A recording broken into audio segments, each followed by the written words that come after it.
வணக்கம் மக்களே, சற்றுமுன் கிடைத்த தகவல் ஒன்றை பார்க்க போகிறோம். கையில் சீட்டு, தேர்தலில் கூட்டு, மகனுக்காக வைராகியமாய் பிரேமலதா, எடப்பாடிக்கு ஒரே ஆப்ஷன், பரபரப்பு தகவல். இந்த ஒரு தகவலை பற்றி தான் நாம் பார்க்க போகிறோம். தகவலை பார்ப்பதற்கு முன்னதாக நீங்கள் நம்மளுடைய சேனலுக்கு புதிய பார்வையாளர்களாக இருந்தீர்கள் என்றால் மறக்காமல் நம்மளுடைய சேனலை சப்ஸ்கிரைப் செய்து வைத்துக் கொள்ளுங்கள் மக்களே. தற்பொழுது ஜூன் 19ஆம் தேதி மாநிலவை உறுப்பினர் தேர்தல் அறிவிக்கப்பட்டிருக்கும் நிலையில் திமுக தனது கூட்டணி கட்சியான மக்கள் நீதி மய்யத்திற்கு ஒரு சீட்டை ஒதுக்கி இருக்கிறது. அதன் மூலம் டெல்லி செல்ல இருக்கிறார் கமலஹாசன். இந்த நிலையில் கடந்த மக்களவைத் தேர்தலில் தோல்வியடைந்த தனது மகன் விஜயபிரபாகரனை எம்பி ஆக்கி டெல்லிக்கு செல்ல வைத்து அழகு பார்க்க நினைக்கிறார் தேமுதிக பொதுச் செயலாளர் பிரேமலதா விஜயகாந்த். இதற்காக எடப்பாடி பழனிசாமியுடன் தற்பொழுது பேச்சுவார்த்தை தொடங்கியுள்ளதாக கூறப்படுகிறது. என்ன முடிவெடுக்க போகிறார் எடப்பாடி என்கின்ற எதிர்பார்ப்பு எழுந்திருக்கிறது. தமிழகத்திற்கு 12 மக்களவை உறுப்பினர் பதவி இருக்கும் நிலையில் 2 கட்டமாக தேர்தல் நடத்தப்படும். அந்த வகையில் 6 மாநிலங்களவை உறுப்பினரின் பதவிக்காலம் நிறைவு பெற்ற நிலையில் ஜூன் 19ஆம் தேதி மாநிலங்களவை உறுப்பினருக்கான தேர்தல் நடைபெறும் என அறிவிக்கப்பட்டிருக்கிறது. திமுக அணிக்கு 4 மக்களவை உறுப்பினர் பதவி கிடைப்பது உறுதியாக இருக்கும் நிலையில் திமுக சார்பாக வில்சன், சல்மான் உள்ளிட்டோர் களமிறங்குகின்றனர். கூடுதலாக இருக்கும் ஒரு மாநிலங்களவை உறுப்பினர் பதவியை மக்கள் நீதி மய்யத்தின் கமலஹாசனுக்கு வழங்கி இருக்கிறது திமுக. இந்த நிலையில் மக்களவை தேர்தலில் தோல்வி அடைந்த தனது மகன் விஜயபிரபாகரனை மக்களவை தேர்தலில் களம் இறக்கி விருப்பப்படுகிறார் பிரேமலதா விஜயகாந்த். கடந்த மக்களவை தேர்தலின் போது மாநிலங்களவை உறுப்பினர் பதவி தங்களுக்கு தர வேண்டும் என தேமுதிக தரப்பு எதிர்பார்த்த நிலையில் அதிமுக அதனை மறுத்தது. இந்த நிலையில் சட்டமன்ற தேர்தல் கூட்டணியை முன்வைத்த தற்பொழுது எடப்பாடி பழனிசாமியிடம் அந்த கோரிக்கை வைத்திருக்கிறது தேமுதிக தரப்பு. கடந்த முறை அன்புமணிக்கும் ஜி.கே. வாசனுக்கும் மாநிலங்களவை உறுப்பினர் பதவி தந்ததை சுட்டிக்காட்டி அவர்கள் பாஜக கூட்டணிக்கு தாவியதையும் கோடிட்டு காட்டி இருக்கிறது தேமுதிக தரப்பு.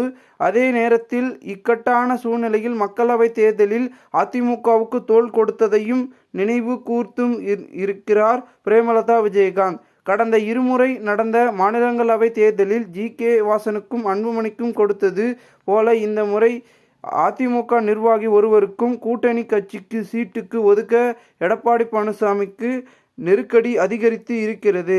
அதே நேரத்தில் அதிமுகவில் இருக்கும் சீனியர்களோ அதிமுகவுக்கு தான் 2 மாநிலங்களவை உறுப்பினர் பதவிகளையும் ஒதுக்க வேண்டும் என வலியுறுத்தி வருகின்றனர். இந்த நிலையில் அதிமுகவுடன் மாநிலங்களவை சீட்டு பேச்சுவார்த்தை நடக்கிறதா என்பது குறித்து தேமுதிக நிர்வாகிகளிடம் பேசிய போது சில தகவல்கள் கிடைத்தது. திமுக தரப்பில் எப்படி வாரிசாக களமிறக்கியவர்கள் முதல் தேர்தலில் வெற்றி பெற்று பதவியை பெற்றார்களோ அதேபோல தனது மகனுக்கும் முதல் வெற்றியை பதிவு செய்ய வேண்டும் என பிரேமலதா விரும்பினார்.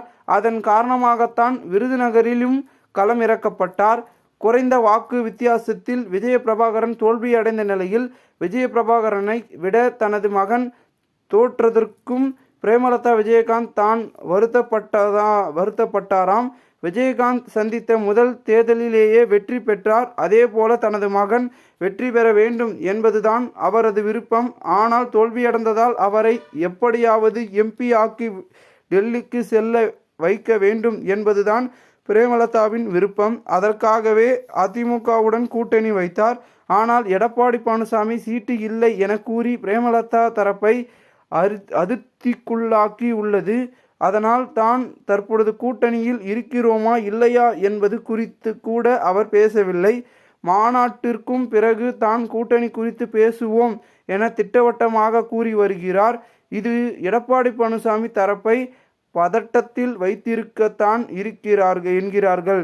தேமுதிகவை பொறுத்தவரை மாநிலங்களவை உறுப்பினர் சீட்டை தந்தால் தான் சட்டமன்ற தேர்தலில் அதிமுகவுடன் கூட்டணி என்றும் பிரேமலதா உறுதியாக இருக்கிறார். அதற்கு எடப்பாடி தரப்பு ஒத்து போகவில்லை என்றால் திமுக தரப்பில் 23 எம்எல்ஏக்கள் கூடுதலாக இருக்கும் நிலையில் ஓபிஎஸ் தரப்பு நிர்வாகிகள் மற்றும் சிறிய சிறிய கட்சிகளின் எம்எல்ஏக்களை வைத்து திமுகவிடம் மாநிலங்களவை பதவியை பெற்றுவிடலாம் என்று காய் நகர்த்தி வருகிறாராம் பிரேமலதா விஜயகாந்த் என்கின்றார்கள் அரசியல் வட்டாரங்கள். இந்த ஒரு தகவல் அரசியல் வட்டாரங்கள் பெரும் பேசும் பொருளாக மாறி இருக்கிறது.